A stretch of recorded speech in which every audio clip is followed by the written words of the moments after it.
You ever notice how some truths arrive the same way a quiet shiver runs down your spine? Slow, unexpected, and leaving you with the sense that something precious is slipping through your fingers? That's exactly how it felt the moment I first held the postcard.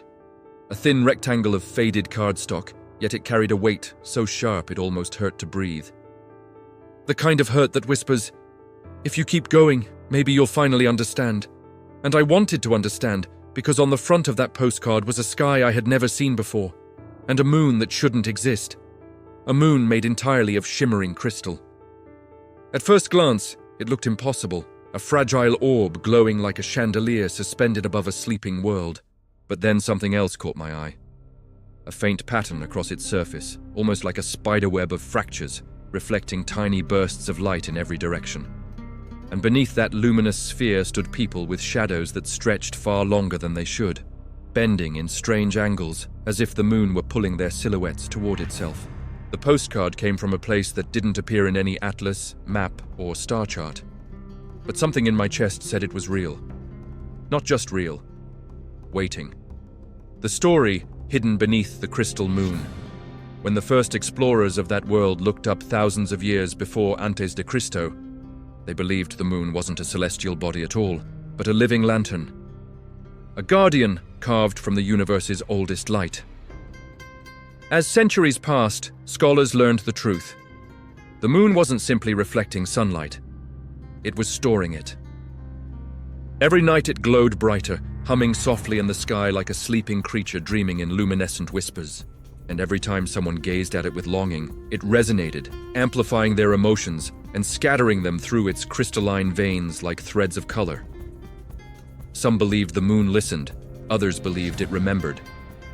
But everyone agreed on one thing. When the moon cracked, the world changed, the shattering night. Legends say that on a winter evening, around the year 820 after Cristo, a resonance occurred. An echo of human grief so intense that it rippled through the moon's crystalline structure. A single crack appeared on its surface, slicing across its face like a wound. The moment it happened, something extraordinary followed. Crystalline dust rained from the sky. It glimmered like snow, but each particle carried a memory, a sliver of emotion from someone living below. When people touched the falling fragments, they saw flashes of others' lives, laughter, heartbreak, secrets, hopes, all woven into the moon's luminous archive. But here's the part the postcard didn't show. The more memories the moon absorbed, the weaker it became. Every joy made it lighter. Every sorrow made it dimmer. Every regret made the cracks spread, until one day the sky itself seemed to hold its breath. A quiet moment to catch our breath. Isn't it strange how a detail that seems small, a texture, a reflection, a single crack, can change everything you thought you knew? Sometimes I think we all have a crystal place inside us, fragile but luminous, holding things we don't always know how to share. But anyway, there's more to this world than its sky. The keepers of the moonlight. When the fractures grew too deep, a small group known as the Keepers dedicated their lives to stabilizing the moon.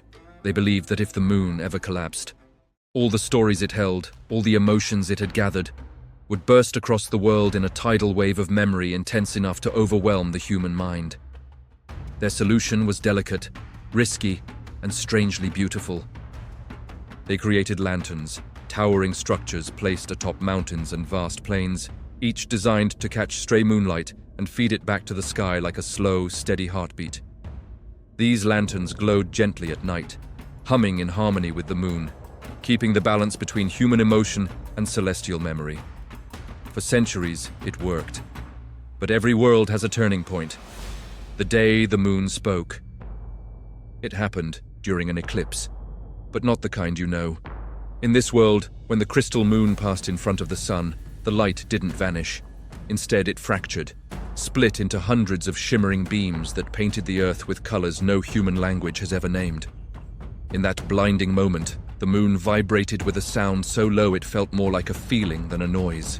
People everywhere stopped what they were doing, their breath caught in their throats. Children cried without knowing why. Lovers felt their hearts race. Wanderers felt the sudden urge to turn toward home. The moon was telling them something. A warning, a promise, or maybe a goodbye. No one could agree. But one image remained etched into everyone's memory. A ripple of light expanding across the sky like a heartbeat growing weaker. The postcard's final message. On the back of the postcard, barely visible until I tilted it toward the light, someone had written a single sentence. If the moon remembers too much, it will break, and underneath, come before it does. I don't know who wrote it, I don't know how it ended up in my hands, but the message felt less like an invitation and more like a responsibility. Like someone out there was counting on me to understand something before it was too late. Maybe that's why the postcard aches when I look at it. Because somewhere, in a world not so different from ours, a crystal moon is carrying the weight of every human emotion. And it's starting to fracture. And maybe, just maybe, it's waiting for someone willing to listen.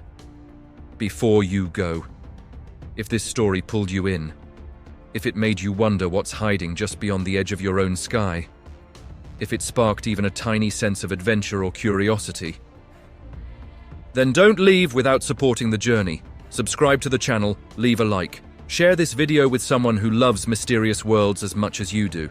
You have no idea how much that helps this universe grow, and how grateful I am that you're here exploring it with me.